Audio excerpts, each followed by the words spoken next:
Ok, nesse momento nós vamos ver como desenvolver uma aplicação em 3 camadas, uma aplicação web em 3 camadas, utilizando o OpenSwing. Lá na página do OpenSwing, observe que existe a Demo 5. Essa é uma aplicação de 3 camadas, uma aplicação web baseada em MDI, como nós já estamos fazendo aí com o Syndic, ativada através de um applet, né? Ou então através do Java Web Start, né? Do arquivo JNLP. Isso mesmo. Tá. Ele informa aqui que a camada de apresentação e a camada de negócios elas estão desacopladas e se comunicam uma com a outra através do protocolo HTTP, através da classe utilitária cliente utils. A autenticação do usuário está habilitada, assim como nós fizemos com o Syndic. Admin é o que a gente vai utilizar. A aplicação ela tem suporte para múltiplos idiomas. Tem duas janelas de exemplo, nós vamos ver. Que ele dá uma dica de como você deve fazer para instalar a aplicação. No caso, você deve colocar o demo5.org dentro da pasta Web Apps lá do Tomcat. Eu já fiz isso dentro da pasta Web Apps, eu coloquei o demo5.org. Automaticamente ele extraiu e criou essa pasta demo5. A pasta demo5 ela vem com alguns jars que a aplicação utiliza, são os jars lá do OpenSwing. Ela tem a demo5 JNLP, através do Java Web Start ele vai executar a aplicação. E tem uma demo5 JSP, dentro desse JSP tem uma applet, para você executar a aplicação através da applet, tá? Muito bem, então a gente já pode vir aqui, colocar http //192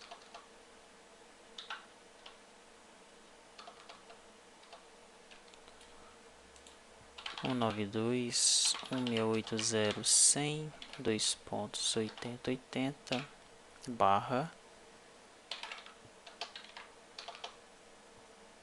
demo5 barra demo5.jnlp. Ele pede para salvar o demo5.jnlp, vou salvar no desktop.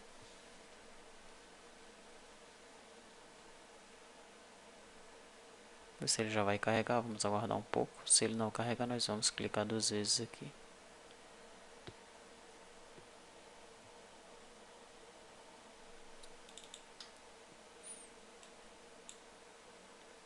Basta clicar uma vez, né? Então, admin. Aqui está a aplicação.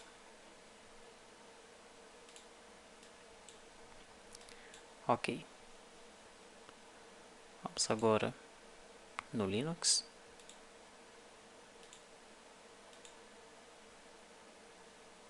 Fechar aqui o Syndic.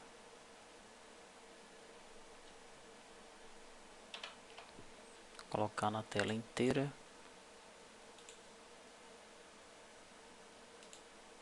E agora a gente vai chamar aqui demo5 barra demo5 JSP. Ele vai tentar instalar um plugin, mas eu acho que ele não vai encontrar os plugins não. Então vamos chamar o demo5.jnlp.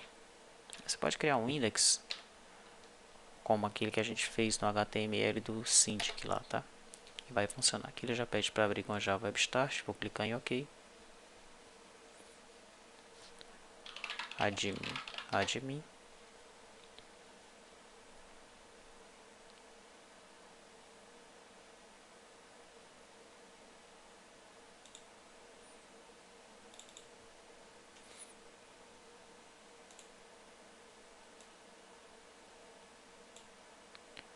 Vou inserir um registro. Colocar uma data qualquer. Eu vou colocar 3.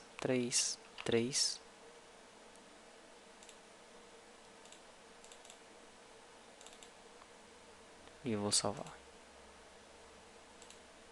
Perceba que ele já colocou o 3 aqui.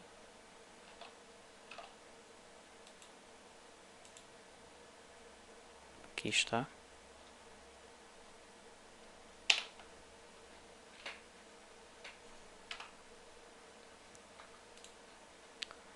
Vou clicar aqui, agora eu estou no Windows, tá? Vou clicar aqui nesse refresh, o 13 já apareceu aqui. Tá? Quem está controlando isso daí é o Tomcat, ok? Essa parte da visualização está no cliente, é a parte da view aqui, mas a regra de negócio, a conexão com o banco de dados está todo do lado do servidor. Tá, vamos ver como é que isso está funcionando. Vou abrir aqui o NetBeans e vou criar um projeto novo chamado Demo 5.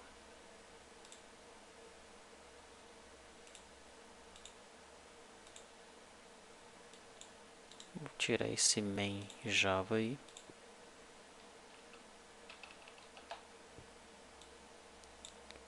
Aqui no OpenSwing 2.0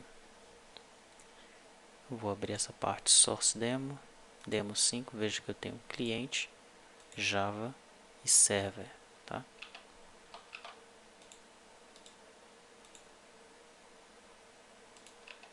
Então deixa eu criar esses pacotes aqui. Demo 5.cliente, Demo 5.java, Demo 5.server.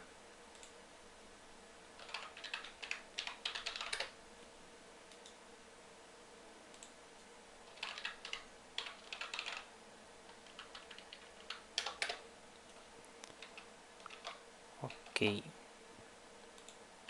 Selecionar os arquivos de cliente, colar aqui dentro. Os arquivos de Java, vamos colar aqui. E os arquivos server, vamos colar aqui dentro. Opa! Ctrl C, colar. Vamos vincular agora as bibliotecas.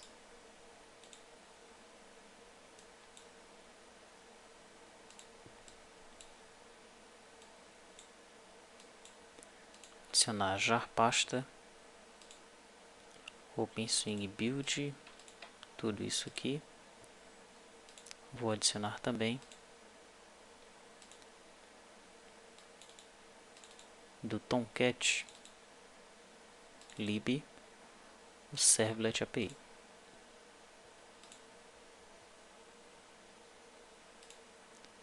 Vamos ver de que é que ele está reclamando agora.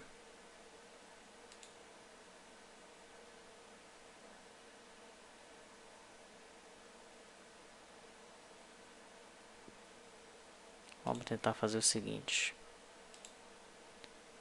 executar, limpar e construir. Ele vai dizer aqui o que é que poderia estar faltando. Olha, está faltando um pacote netscape.javascript.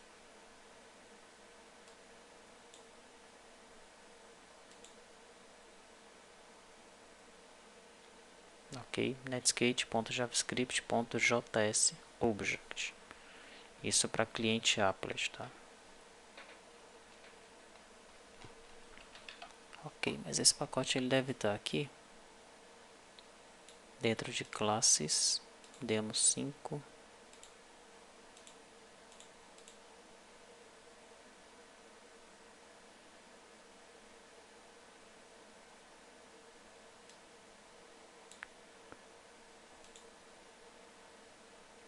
Demo 5 e teste cliente OS lib. Não tem.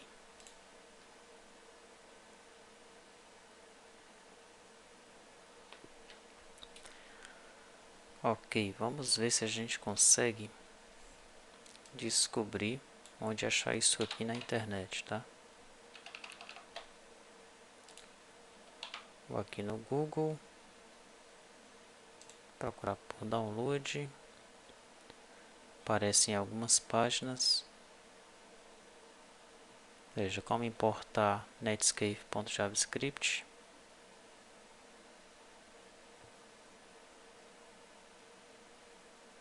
Ele informa que está incluso nesse jaws.jar.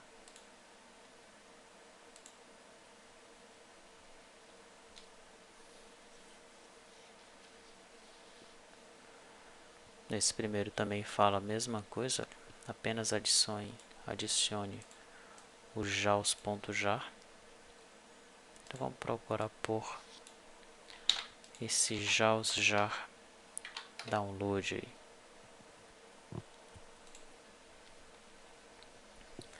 Olha onde eu encontro então o JS Object. Onde eu acho para download. Tá, aqui ele informa o seguinte: para compilar o código que tem aí o JS Object, você precisa ter o pacote Netscape JavaScript no ClassPath. Atualmente ele se encontra num jar chamado jaws.jar, jaws.jar. Ok.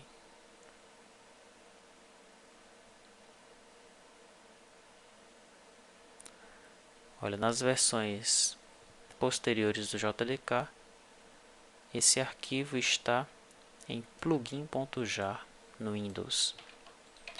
Tá, então vamos aqui no arquivos de programa, Java, JDK, JRE, lib, plugin jar. Vamos abrir com o WinRAR. Perceba que eu já tenho Netscape, JavaScript, JS Object. Tranquilo, então eu vou vir aqui, demo 5, propriedades, bibliotecas, adicionar jar, plugin, ok. Desapareceu a mensagem de erro, tá? Então vamos analisar aqui com cuidado, com bastante calma, essas classes dessa aplicação. Vou começar aqui com o pacote Java. O pacote Java são os meus Values Objects. Será que vai ter alguma diferença para os outros? Não tem. Você vai ter aí as descrições dos seus campos, um construtor vazio e os métodos getSet. Tá, lembrando sempre que os VOs estendem Value Object Implementation. Deixa eu ver se nos últimos VOs lá do Syndic eu pus isso daí. Ok, estendendo, pagar também. Acho que todos estão estendendo, né? Que eu fui copiando e colando. Muito bem. Se não tivesse, eles não funcionariam. Ok, teste VO, mesma coisa. Campos, construtor vazio, gets e sets. Então, em relação aos VOs, não muda nada, tá? No lado cliente, eu tenho o cliente application. Vamos ver se existe alguma alteração nesse cliente application. Tem vários imports aí que não estão sendo utilizados. Vou dar um Ctrl Shift I, apenas para limpar. Veja que ele faz aqui. Ele já cria o cliente, a fachada, né? Cria domains, username. Já seta aqui o cliente fachada. Cria um login diálogo do mesmo jeito que nós já vimos fazendo.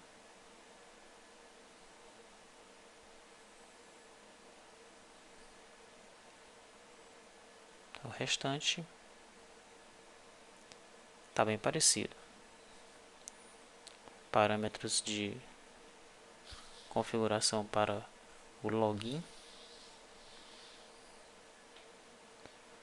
Os arquivos que são carregados para internacionalização.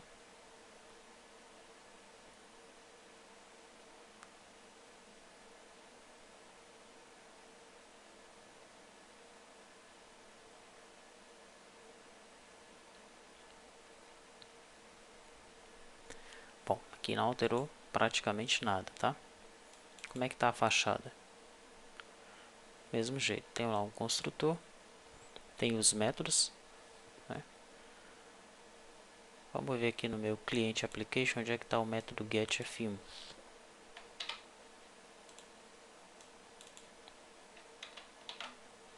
Não se encontra aqui. Lembre que lá no Syndic, no menu, que é o cliente application aí,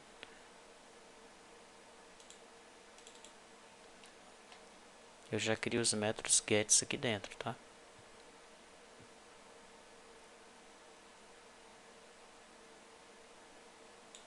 No get application functions. Vamos ver como é que está esse método aqui no cliente application dessa aplicação. Eu estou apenas retornando aqui um modelo padrão de árvore, pegando clientUtils.getData, getFunctionAuthorizations. Tá, então a gente vai já descobrir o que é esse getFunctionAuthorizations aqui. Na verdade, as funções elas não estão sendo definidas aqui dentro, tá? Ok, a fachada aí funciona da mesma forma.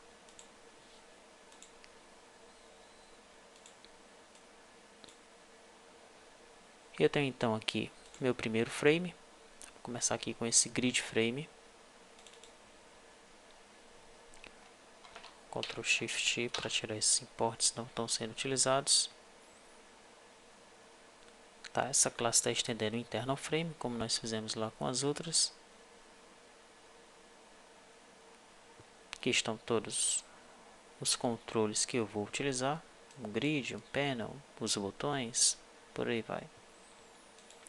Eu recebo no construtor um grid frame controller.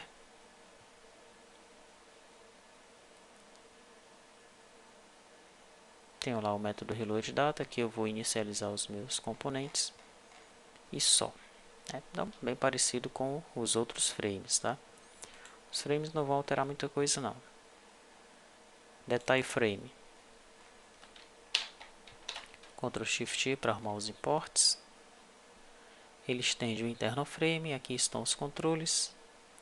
No meu construtor eu recebo um form controle. Inicio meus objetos. Seto o controle do form. Aqui vem a inicialização dos meus controles gráficos. Retorno os botões, assim como eu venho fazendo nos outros formulários lá do Syndic. Muito bem, então mudança nenhuma, né? Deixa eu abrir cliente application, aqui eu já arrumei os imports. Como é que está a fachada aqui? Ctrl Shift T para arrumar aquele import ali. Ok, agora vem o meu grid frame controller, né? O controller desse grid frame aqui, ó. Deixa eu abrir o grid frame controller. Arrumo os imports. Ele cria aqui a variável, como a gente está fazendo costumeiramente.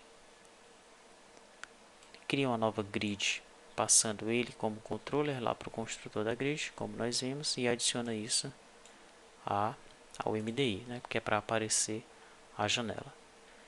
Ele tem aqui um método beforeInsertGrid. Ele vai ser invocado antes dos dados serem salvos na grid, ou seja, quando pressionar o botão Save. Então, antes de inserir na grid, eu vou criar um novo Detail Frame Controller. Vou passar essa grid como parâmetro. E o segundo parâmetro que ele está esperando é uma APK. A chave primária está sendo passado como nula. O Double Click, funcionando aí da mesma forma. O New Detail Frame Controller passando a grid. E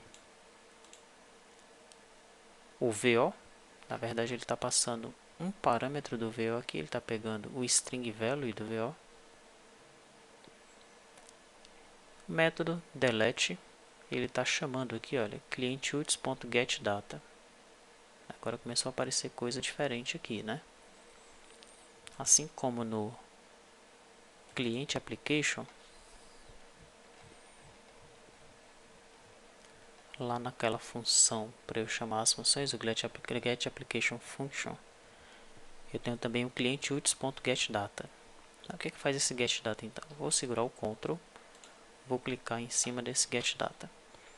Aparece então aqui a classe cliente UTIOS, que é a classe que está sendo utilizada aí para se comunicar com o servidor através do protocolo HTTP.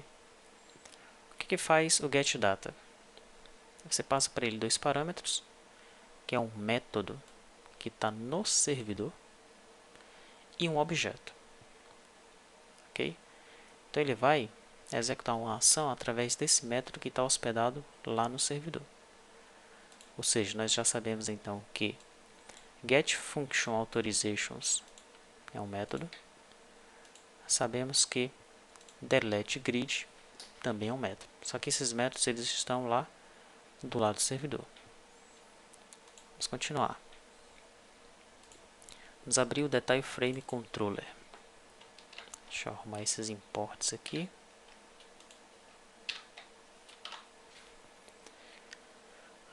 Aqui as variáveis são as mesmas, né? O construtor também, mesma coisa. Agora vem, olha, método loadData. Ele vai executar um loadDetail, um método lá do lado do servidor. InsertRecord. Ele vai executar um InsertDetail lá do lado do servidor. Update, um UpdateDetail do lado do servidor. Delete, um deleteDetail lá do lado do servidor.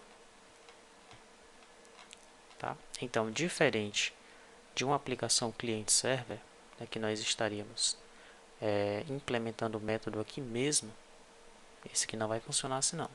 Tá? Ele vai chamar os métodos lá do lado do servidor. Isso através do cliente UTIS.getData. Tá? Como é que isso vai funcionar? Então, eu tenho aqui do lado do servidor, deixa eu deixar aberto aqui o Detail Frame Controller, o Grid Frame Controller e o Client Application.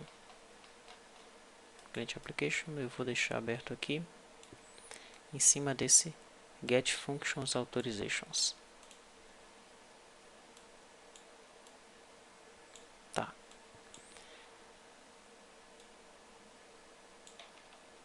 Antes de eu analisar essas classes do lado do servidor, deixa eu abrir aqui esse web.xml. Você vai ter que ter um arquivo web.xml, ok? Esse arquivo web.xml é que vai dizer como é que o OpenSwing ele deve se comportar lá do lado do servidor, como é que a aplicação do lado do servidor deve se comportar. E ele tem aqui diversos parâmetros que são obrigatórios, né? São obrigatórios de preenchimento. Perceba que o controller que o OpenSwing vai utilizar é esse org OpenSwing Swing Server Controller. Tá? Então o OpenSwing ele já vem com o controller para rodar lá do lado do servidor, que é esse servlet aí. Primeiro parâmetro que aparece aqui nos parâmetros de inicialização, todas essas classes aqui elas vão ser carregadas via reflexão, tá? Via reflection. Então, o primeiro que aparece é Action Classes. O que é que faz esse Action Class? A gente pode ver. Ele está dentro de Demo 5, Server, Demo, Action Classes. Aqui está, Demo Action Classes. Tá. Esse Demo Action Classes aqui está estendendo Actions Collection, que já tem aqui alguns parâmetros definidos por padrão, né? Por exemplo, Change Language, nova ação, Close Application, nova ação, ele já tem alguns padrões já definidos, tá? Nós vamos então definir os nossos padrões, as nossas ações dentro dessa classe aqui.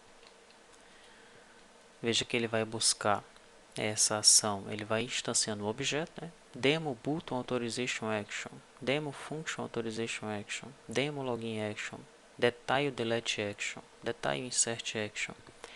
E logo depois que ele instancia esse objeto, ele dá um put, ou seja, que ele está dando esse put dentro de um hash table. Ele vai nesse objeto que ele acabou de instanciar, ele está usando o A para todo mundo. O A é um action aqui, tá? Depois ele vai apenas apontando esse A para cada um desses novos objetos aqui. A partir do momento que ele utiliza o A aqui, esse objeto acima é descartado. Essa referência aqui é perdida, tá? Ok. Mas vamos entender porque que ele está usando o put aqui. Veja que demo action class extend action collection. Action collection extend hash table. Então ela em si é um hash table. Por isso que put ele está inserindo esses parâmetros aqui, né, dentro de um hash table, que é a própria classe, tá? O próprio objeto. Muito bem. Mas o que é que está acontecendo, por exemplo, aqui nessa linha? Olha. Grid delete action a igual a new grid delete action put a.getRequestName a. Tá acontecendo o seguinte. Grid delete action é essa classe aqui. Então ele vai instanciar esse objeto. Quando ele instanciar esse objeto, ele vai colocar dentro do seu hash table o primeiro parâmetro, que é um getRequestName. Vamos procurar então esse getRequestName aqui. Clicar aqui com o botão direito. Não dá certo porque ele vai direto para o action. Tá? Não é isso que eu quero. Eu quero procurar esse getRequestName, mas dentro de grid delete action aí, ó. Aqui está. Então, getRequestName vai retornar o que? Delete grid. Tá? Então, ele vai colocar aqui delete grid e vai colocar o objeto action dentro desse parâmetro. Na verdade, ele está criando aqui um conjunto de ações a serem tomadas do lado do servidor. Então, quando o usuário ele tiver aqui no Grid Frame Controller que chamar o delete grid, ele vai procurar dentro de ações e vai ver que delete grid é um método que está dentro dessa classe grid delete action. Ok?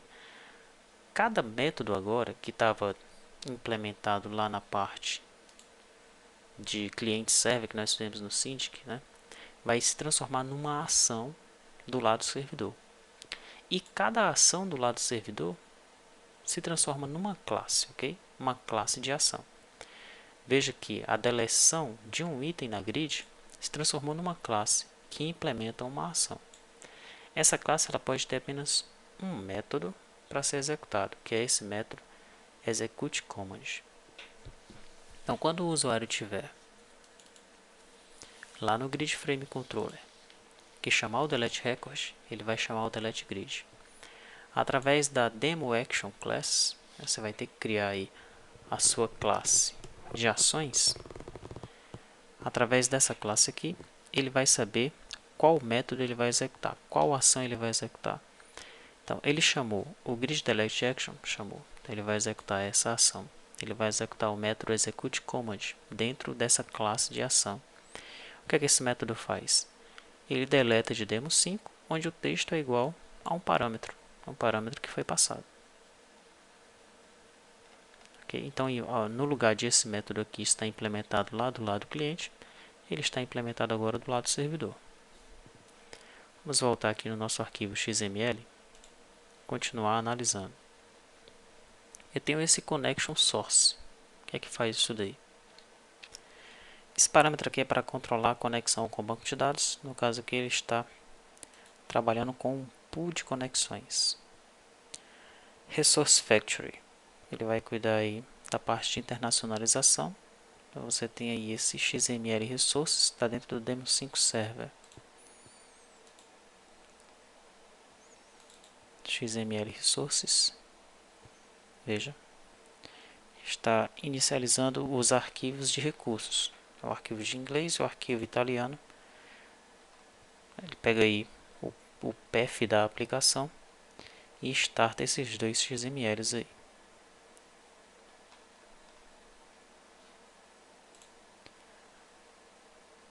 Tenho o login action, vai trabalhar aí com a autenticação do usuário. Essa session ID generator é a classe que vai criar os ID das sessões, né, que vai passar para o lado cliente, para os usuários que estão abrindo as sessões com o servidor. Logger é a classe que vai controlar os logs do lado servidor. Controller callbacks é uma classe onde você pode colocar uma lógica adicional logo na inicialização da aplicação web. Ela está apontando aqui para demo controller callbacks, né? Então nós temos aqui uma lógica adicional. Vamos ver o que é que ele faz. Demo controller callback.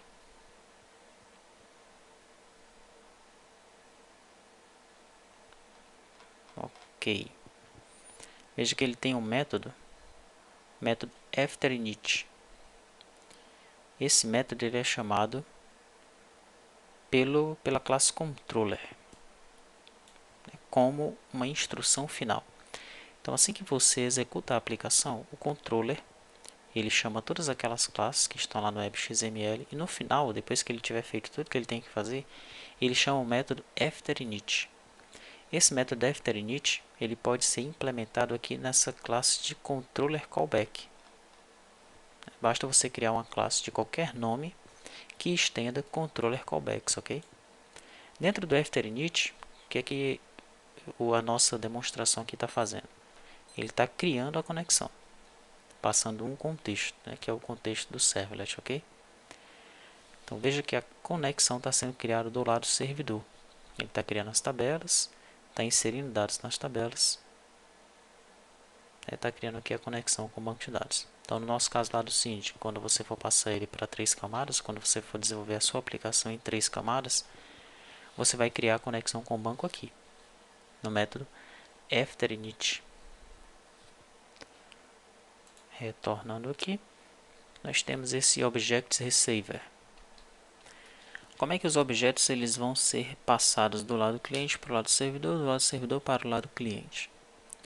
O Java em si ele tem uma forma de serializar os objetos, né, para poder passá-los através da rede.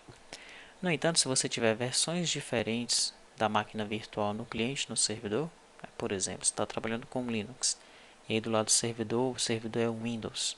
Então, é possível, é bem provável que vai haver problemas, tá? Por isso que o OpenSwing ele traz o Hessian, né, para que a serialização ela seja feita de uma forma numa máquina virtual e não importa a outra máquina virtual do lado do cliente ou servidor, não vai haver problemas nenhum, né, quando o objeto ele for desserializado. Por isso que aqui no cliente application, logo no começo ele já faz isso daqui, olha, cliente utils, ponto, qual é o tipo de envio do objeto? Então set object sender é o Hessian object sender. Então só essa linhazinha aqui já garante que os objetos eles serão serializados, serão enviados de um lado para o outro através do Hessian, dessa biblioteca aqui. Ok, vamos ver o que ele tem mais aqui. Ele tem um JNP Download Servlet, que vai apontar para esse JNP Download Servlet do Java AWS Servlet, tá? E ele tem o controller, que ele faz agora o mapeamento, apontando aí para o demo5.jnlp, ok? Então aqui é a definição do web.xml, né? Na sua aplicação, quando você for desenvolver a aplicação em 3 camadas, ela vai ter que ter um web.xml. No caso do OpenSwing, você vai definir todos esses parâmetros de acordo com suas necessidades. Vamos voltar então aqui e continuar com a nossa análise. Fechar os documentos. Então tá. Eu já sei o que é o Demo Action Class. Ele vai fazer lá o conjunto de ações do lado do servidor. Primeira coisa que ele faz aqui, ele chama a ação do Demo Authorization Buttons. Aqui, olha, Demo Button Authorization Action. O que é que faz essa classe aqui?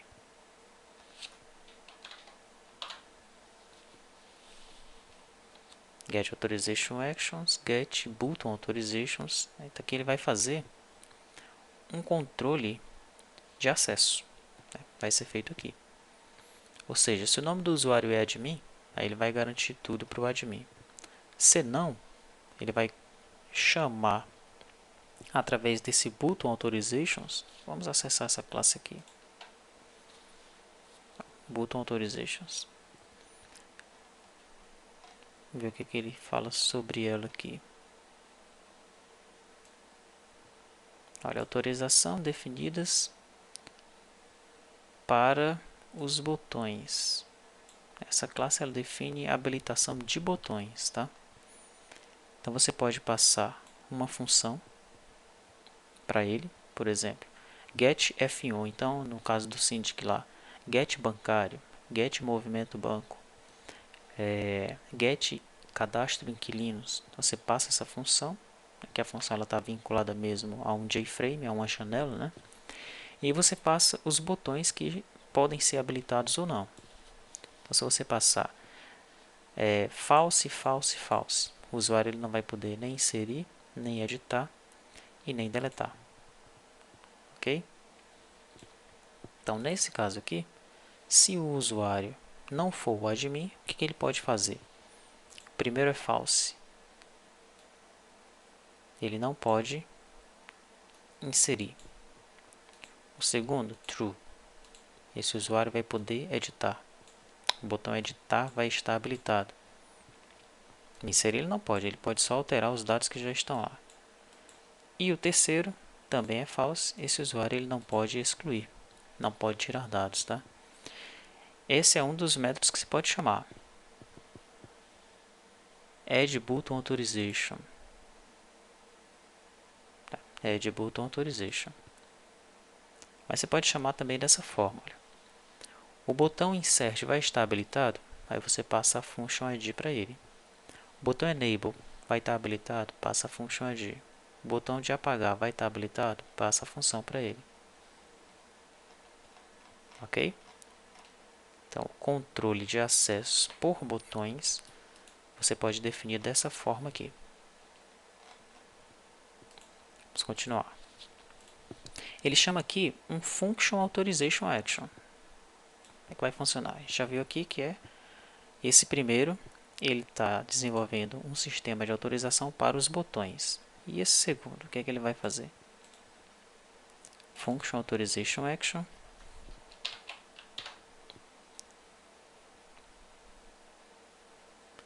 Get Function Authorizations. Se eu me lembro bem, é isso que está sendo chamado aqui em Client Application. Isso mesmo. Então, ao invés de ele criar as funções aqui no Client Applications, ele vai criar aqui. Ok? Então, se o usuário for o admin, ele cria todas essas funções aqui. Olha. São as funções que vão aparecer para o admin. Se não, ele vai criar apenas uma função. É apenas a F1. Tá? Quem é que ele chama aí? Ele está chamando aqui Application Function. Está aqui.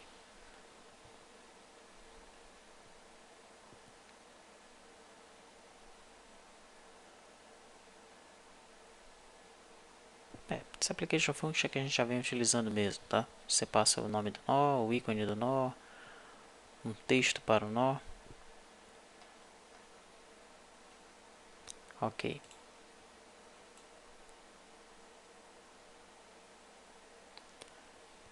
Perfeito. Tá, então, como é que você vai fazer o seu nível de acesso? Você pode fazer por função, entrou o usuário Albert, então ele não tem acesso aos movimentos. Automaticamente era só você não criar essa parte de funções em relação aos movimentos, né? Abrindo aqui o Syndic, por exemplo.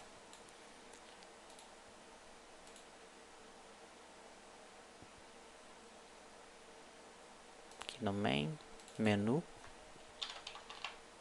Aqui, ó. Então, se você vai fazer o teste aqui, se o usuário for admin, abre tudo para ele. Se o usuário for Albert, abre só essa parte aqui, olha. Isso daqui você já não cria para ele, né? Então, quando a aplicação for exibida para ele, não vão aparecer nem no menu em árvore que está aqui do lado, nem aqui no menu de cima, essas funções. Tá? Essas funções não vão aparecer para o usuário que não tem acesso. Ok? É isso aí. Controle de acesso por botão, controle de acesso por função. Você já sabe como desenvolver isso daí. A partir de agora vem a callback, que a gente já viu para que é que serve.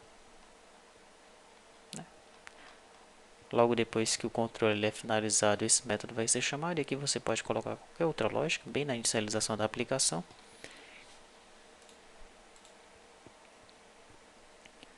Function Authorization Action a gente também acabou de ver. E aqui vão vir as actions que eu defini na minha aplicação. Tá? Login Action. Aqui é que eu vou selecionar o usuário do banco de dados, vou ver se ele realmente existe.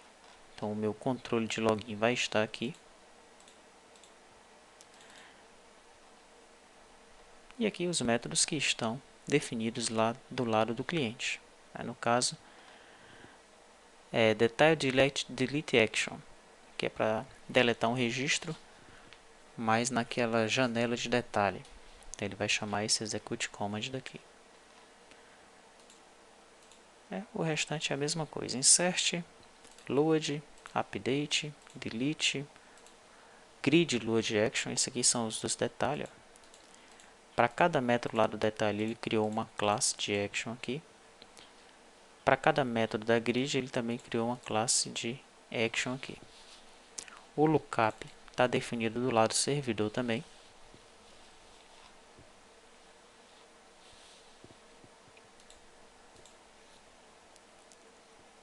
Lookup validation também está definido aqui. E o XML Resources é para ele carregar os arquivos de XML. E agora você já sabe qual é o exercício que eu vou passar para você, né?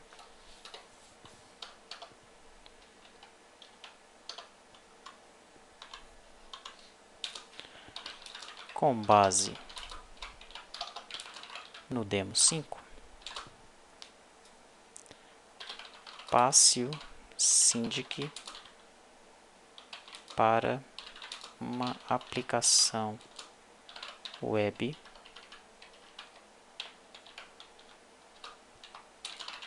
três camadas. Ok? Aqui, se você não quiser perder tempo com o Syndic, né? Se você já tiver mesmo precisando desenvolver uma aplicação, desenvolva diretamente na sua, tá? Só que estude bem esse demo 5, tá? Estude todos os métodos que estão sendo utilizados. Na dúvida, o que é Actions Collection? Ctrl, clica em cima, estude a classe, veja os comentários que tem em cima de cada método, aqui na apresentação da classe. Ele é bem documentado, esse framework aqui.